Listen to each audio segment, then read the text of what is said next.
Assalamualaikum warahmatullahi wabarakatuh. Apa kabar kalian semua? Baiklah, hari ini kita akan melanjutkan materi tentang litosfer. Salah satu materi litosfer kita adalah vulkanisme.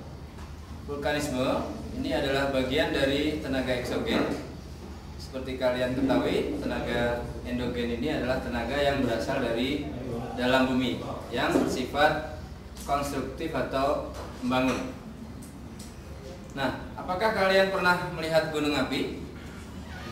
Bapak yakin kalian pasti semuanya pernah melihat gunung api, minimal pernah melihat berita tentang bencana gunung api di negara kita. Nah, yang harus kalian kuasai adalah pertama, menganalisis gejala alam fisik dan perkembangan bentuk muka bumi serta pelestariannya. Sementara kompetensi dasarnya adalah memprediksi dinamika perubahan litosfer dan dampaknya terhadap kehidupan di muka bumi. Nah, tentang vulkanisme ini kita lihat di sini ada peta konsep yang nanti kalian harus kuasai satu persatu. Apakah itu tentang pengertian vulkanisme, tipe-tipe letusan dan bentuk gunung api, intrusi dan erupsi gunung api, bahan-bahan yang dikeluarkan oleh gunung api, pra dan pasca vulkanisme. Ini berkaitan dengan gejala-gejala sebelum dan sesudah terjadinya gunung api. Kemudian kerugian-kerugian yang ditimbulkan akibat gunung api serta manfaat dari gunung api. Kita lihat di sini ada pengertian vulkanisme. Vulkanisme adalah aktivitas magma yang bergerak dari lapisan dalam litosfer dan menyusup ke lapisan yang lebih atas atau sampai ke permukaan bumi. Seperti kita ketahui, di negara kita, nah ini kaya akan gunung api karena kita merupakan daerah pertemuan antara sirkum Mediterania yang berasal dari arah barat masuk ke Pulau Sumatera, kemudian masuk ke Pulau Jawa sampai ke Nusa Tenggara dan berhenti di Kepulauan Maluku. Dari kawasan timur kita lihat sini ada rangkaian sirkum Pasifik yang merupakan rangkaian terpanjang di dunia yang masuk ke Indonesia melalui jalur Sulawesi, kemudian Maluku dan bertemu di Kepulauan Maluku. Nah, dengan demikian maka negara kita sangat kaya akan potensi gunung api. Namun demikian, walaupun kita kaya dengan gunung api, tapi kita tidak perlu khawatir apabila kita mengetahui gejala-gejala yang terjadi apabila gunung api akan meletus. Kita lihat di sini mengapa kita perlu mempelajari gunung api. Pertama, seperti tadi Bapak sudah sampaikan, karena di negara kita merupakan daerah yang kaya akan gunung api. Yang kedua, bahwa walaupun banyak gunung api, tapi gunung api di negara kita masih belum banyak dimanfaatkan, sehingga yang sering terjadi adalah bencana yang timbul dan sering banyak mengakibatkan kerugian baik harta benda, jiwa maupun kerugian-kerugian di bidang yang lain. Nah, untuk itulah kita akan mempelajari gunung api lebih lanjut. Kita tengok sini ada bagian-bagian gunung api. Nah, ini Bapak akan tampilkan maket gunung api. Nah, seperti kita lihat di sini dan pada gambar yang disediakan, bagian-bagian gunung api itu terdiri dari batolit. Seperti di gambar itu pada nomor 1 ya. Batolit ini adalah dapur magma atau yang biasa juga disebut sumbernya magma. Kemudian pada gambar yang kedua di situ ada lakolit. Nah, lakolit ini adalah bagian dari intrusi magma yang menyusup ke dalam celah-celah batuan, tetapi bentuknya agak sedikit melebar dan cembung bagian atasnya. Pada bagian yang ketiga kita lihat ada sil. Sil itu juga bagian dari intrusi magma yang menyusup ke dalam celah-celah batuan, tetapi bentuknya lebih kecil dan runcing.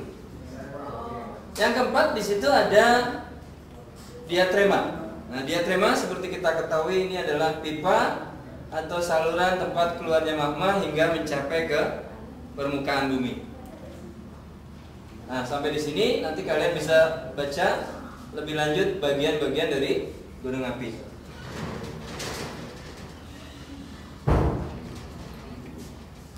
Kita lihat proses terbentuknya gunung api. Nah, pada gambar ini kita lihat ada bagian dari pertemuan lempeng yang sering kita sebut subduksi atau penunjaman.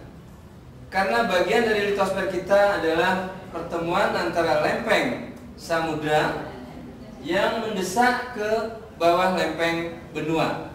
Sehingga pada saat peristiwa itu terjadi, maka seringkali terjadi gempa tektonik yang besar dan kadang-kadang bisa menimbulkan peristiwa vulkanisme atau gunung api seperti yang terjadi di sepanjang pantai barat Sumatera dan pantai selatan Pulau Jawa hingga ke Kepulauan Maluku di kawasan Indonesia Timur. Nah, kira-kira apa yang menyebabkan terjadinya peristiwa itu? Di bagian bawah litosfer, ya, di bagian bawah litosfer ini, di sini terdapat arus konveksi. Ya, arus konveksi ini adalah arus yang selalu bergerak, yang mencari jalan keluar. Apabila sudah ada jalan keluar, maka terbentuklah gunung api atau vulkanisme. Tetapi apabila tidak terdapat gunung api, maka akan menyebabkan gempa tektonik yang sangat besar. Contohnya yang terjadi di Sumatera seperti di kawasan Aceh pada Desember 2004, kemudian gempa di Padang 2009, dan yang baru saja terjadi belum lama itu gempa di Kepulauan Mentawai, bahkan juga disertai tsunami. Namun demikian tidak hanya di Sumatera, di Pulau Jawa bagian selatan pun apabila ada desakan dari lempeng Australia, maka akan terjadi gempa-gempa seperti yang terjadi di sekitar Jogja, di sekitar Pangandaran. Nah, belakangan terjadi letusan gunung api di Merapi itu karena juga disebabkan oleh desakan lempeng benua dari Indo-Australia. Nah, berikutnya ini salah satu gambar yang ada di bagian selatan Pulau Jawa dan di pantai barat Sumatera yang kita sebut subduksi atau penunjaman. Nah, kita lihat di sini ada peristiwa-peristiwa yang mengakibatkan adanya intrusi magma. Seperti tadi Bapak sudah jelaskan di awal, ada batolit, ada lakolit, ya, ada sil. Kemudian juga kalau dia sampai mencapai permukaan bumi, maka akan terjadi erupsi atau letusan gunung api, ya, seperti nampak di gambar. Kita lihat erupsi ini adalah peristiwa keluarnya magma hingga sampai ke permukaan bumi. Nah, kita lihat di sini erupsi ini bisa juga disebut ekstrusi atau letusan, ya. Hanya memang ada beberapa tipe. Ada yang disebut eksplosif, itu kalau peristiwa ekstrusinya meledak atau meletus. Sementara kalau disebut efusif apabila magma yang keluar bentuknya meleleh atau cair. Nah, kita lihat di sini ada tipe-tipe erupsi atau peristiwa keluarnya magma ke permukaan bumi, dari yang sederhana seperti tipe Hawaii, tipe yang efusif, sampai dengan tipe Vesuvius atau Krakatau yang letusannya paling dahsyat, yang ini yang paling tinggi itu. Ya, di situ nampak bahwa salah satu gunung api di Indonesia itu termasuk tipe Peret, yaitu tipe yang paling dahsyat letusannya diantaranya adalah Gunung Krakatau di Selat Sunda yang pernah meletus pada tahun 1883. Nah, kita lihat satu persatu. Pertama adalah tipe Hawaii. Tipe Hawaii ini tipe yang disebabkan oleh letusan dengan tipe efusif, disebabkan karena lavanya sangat encer atau cair, tekanan gasnya rendah, sementara letak magmanya sangat dangkal. Kita lihat berikutnya, sini ada tipe Stromboli. Seperti kita ketahui, tipe Stromboli ini adalah tipe gunung api yang terdapat di Kepulauan Italia. Hampir sama dengan tipe Hawaii, lavanya sangat encer, tetapi tekanan gasnya sedang dan kedalaman magmanya dangkal. Jadi lebih dalam dari tipe Hawaii. Yang berikutnya kita lihat tipe vulkano lemah. Nah, vulkano lemah ini lavanya encer, tekanan gasnya sedang, kedalaman magmanya dangkal. Nah, tipe vulkano kuat hampir sama juga, tetapi lavanya encer, tekanan gasnya sedang, dan kedalaman magmanya dangkal. Nah, ini yang tadi Bapak sebutkan, tipe Krakatau atau kadang-kadang disebut tipe Peret. Ini salah satu gunung api di Indonesia, tapi yang sangat terkenal di seluruh dunia disebabkan karena letusannya yang sangat kuat dan banyak menimbulkan korban ya. Ini tipe lavanya sangat encer, kemudian sampai encer, tekanan gasnya sedang, tapi kedalaman magmanya dangkal. Nah, ini salah satu tipe gunung api juga yang terkenal dan bahkan sampai sekarang masih aktif, yaitu tipe Merapi. Tipe Merapi, lavanya kental, tekanan gasnya sedang, dan kedalaman magmanya dangkal. Karena sangat aktif, sehingga sering menimbulkan bencana bagi penduduk yang tinggal di sekitar kawasan Jawa Tengah maupun di sekitar Yogyakarta. Berikutnya kita lihat tipe Saint Vincent. Ini juga termasuk tipe yang lavanya kental, tekanan gasnya sedang, kedalaman magmanya dangkal.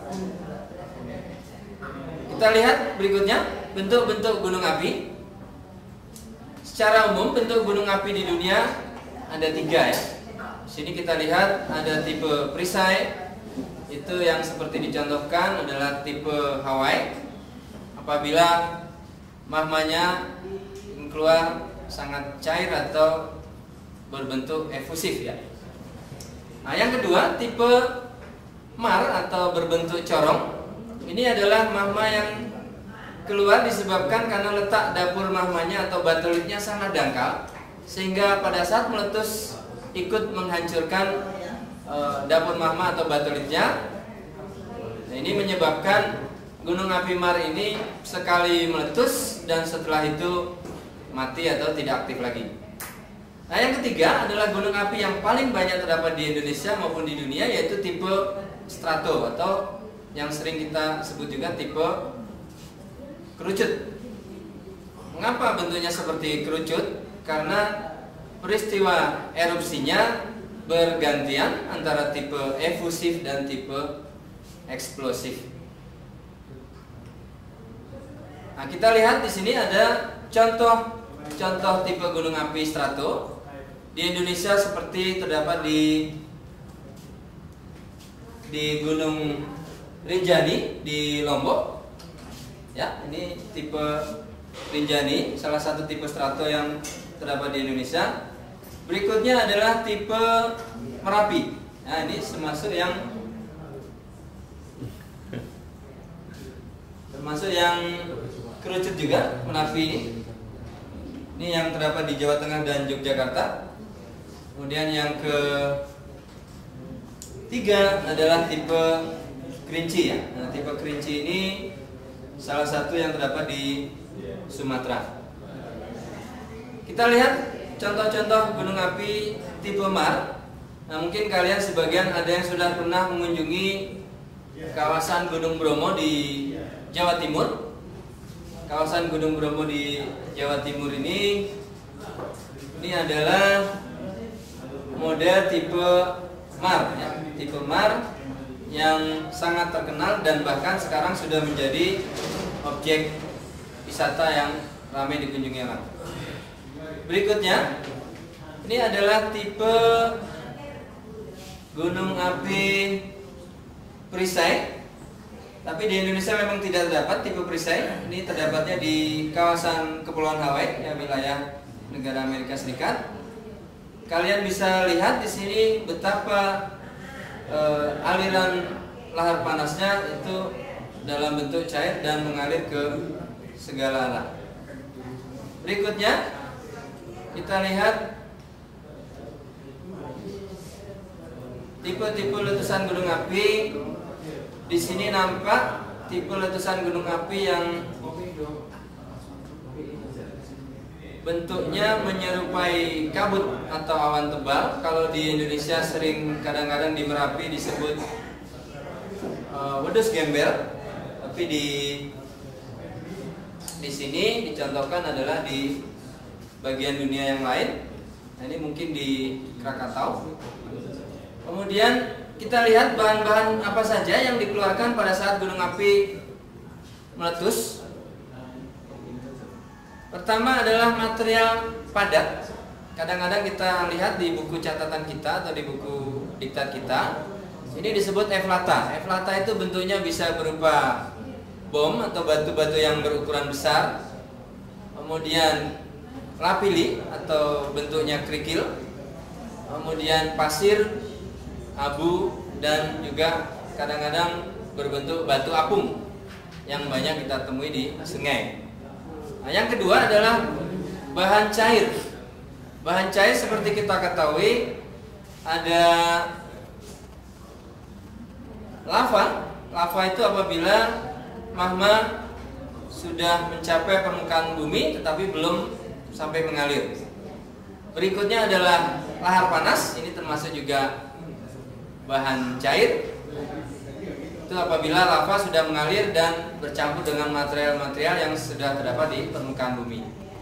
Dan lahar dingin. Nah, lahar dingin ini walaupun kelihatannya dingin, tetapi sama bahayanya dengan lahar panas karena dia seperti adukan lumpur atau campuran semen yang berjalan menuruni gunung api, kemudian bisa menerjang pemukiman penduduk, ya, menghancurkan daerah pertanian dan merusak harta benda kita.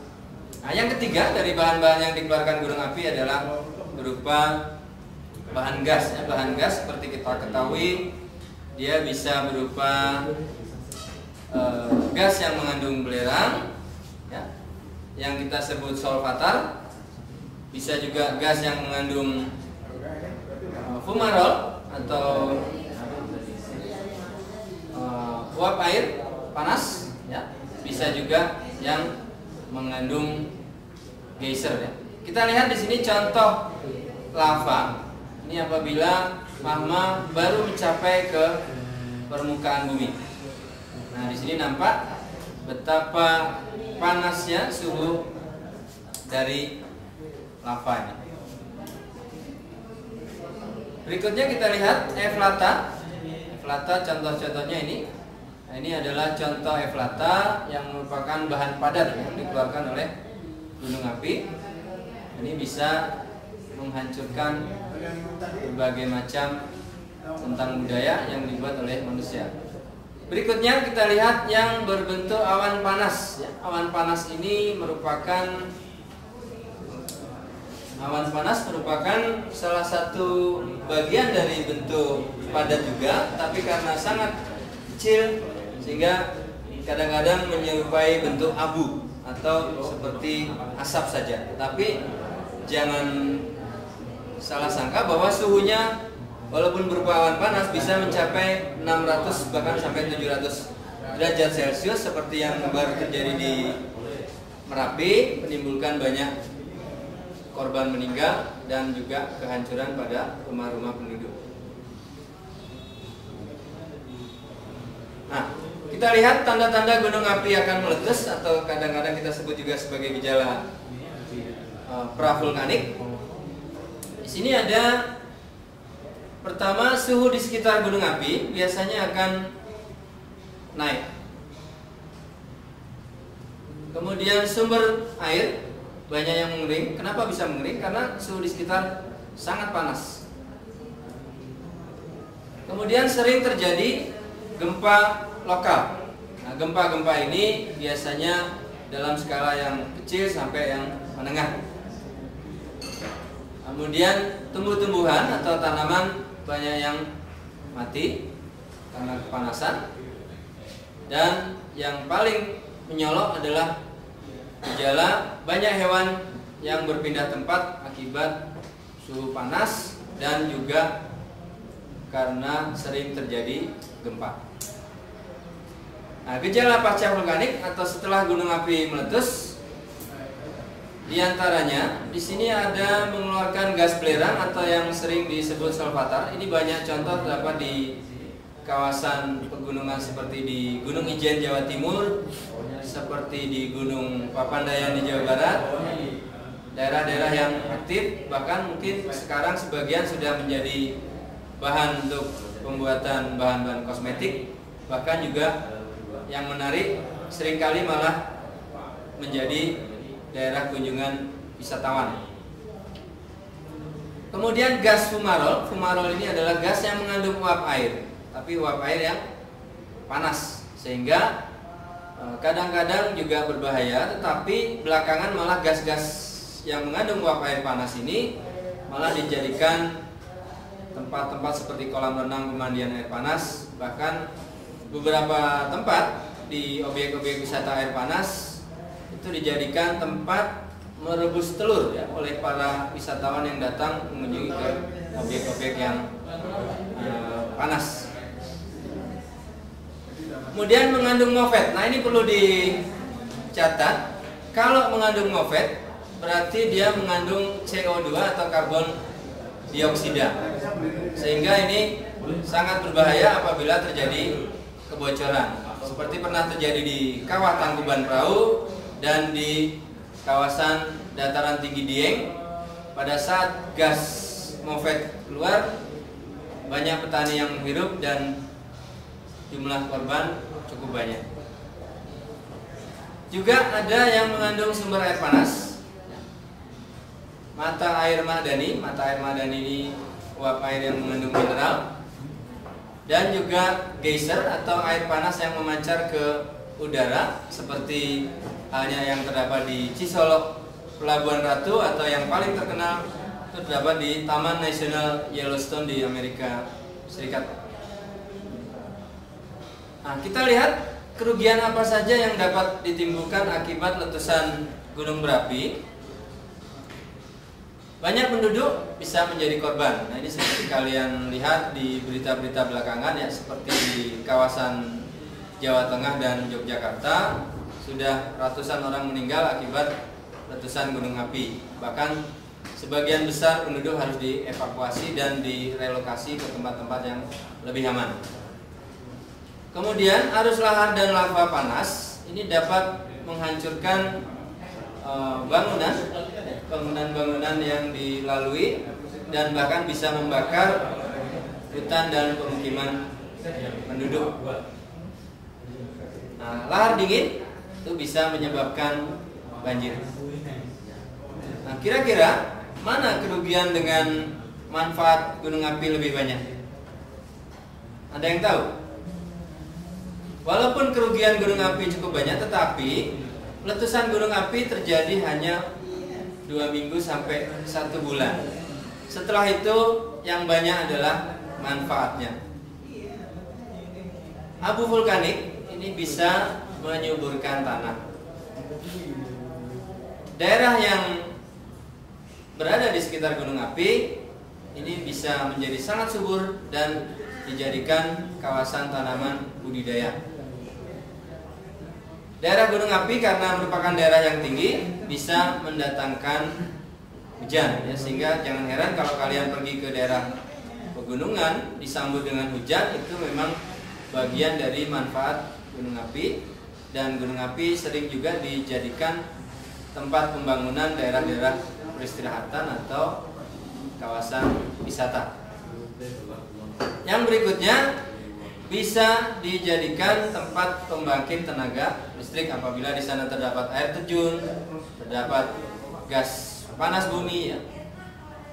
Bisa juga dijadikan bahan baku pembuatan air mineral seperti yang sekarang banyak dijual di masyarakat. Kemudian juga biasanya karena gunung api ini merupakan daerah yang kaya bahan tambang dan mineral, bisa dijadikan daerah penambangan. Nah, pada bagian akhir kawasan gunung api biasanya memiliki udara yang sejuk sehingga sangat sesuai dijadikan kawasan wisata. Baik anak-anak, sampai di sini pertemuan kita hari ini. Barangkali ada yang mau ditanyakan, Bapak persilakan.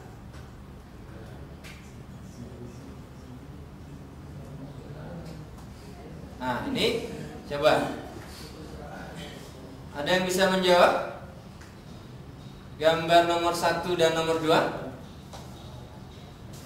Coba kamu, Rudi. Nah, proses apa yang terjadi pada nomor 1? Coba dibantu Herman. Iya, betul sekali. Nomor 1 adalah ekstrusi atau erupsi. Gambar nomor 2 apa, Budi? Pintar nih Budi ya. Nah, ini jawabnya adalah intrusi. Kalau dua-duanya, inilah peristiwa yang disebut vulkanisme. Coba perhatikan gambar di atas. Di sini ada 3 gunung api, tipe gunung api. Nomor 1, 2, dan 3 seperti tadi sudah Bapak jelaskan di depan. Nah, nomor 1 tipe strato yang mana?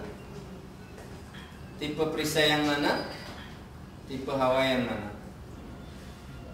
Nomor 1 tipe apa? Iya betul, tipe Hawaii. Nomor 2 tipe Mar. Dan nomor 3 adalah tipe strato. Pertanyaan nomor 3. Berdasarkan kekuatannya, erupsi apa saja yang terjadi di gambar ini? Nah, kita lihat di sini adalah erupsi efusif dan eksplosif. Jadi ini adalah erupsi yang menimbulkan terbentuknya gunung api strato. Ya. Kemudian yang keempat, kira-kira kerugian apa saja yang dapat ditimbulkan oleh letusan gunung api? Bisa kehancuran pada pemukiman penduduk, kerusakan harta benda, dan korban manusia. Coba kita lihat tanda-tanda apa saja yang akan terjadi pada saat gunung api akan meletus. Iya. Jadi kita bisa pelajari lagi pertanyaan-pertanyaan di atas tadi. Untuk itu Bapak ucapkan selamat belajar. Semoga kalian bisa memahami apa yang Bapak sampaikan hari ini. Minggu depan kita coba latihan. Terima kasih. Sampai di sini pertemuan kita hari ini. Selamat pagi. Assalamualaikum warahmatullahi wabarakatuh.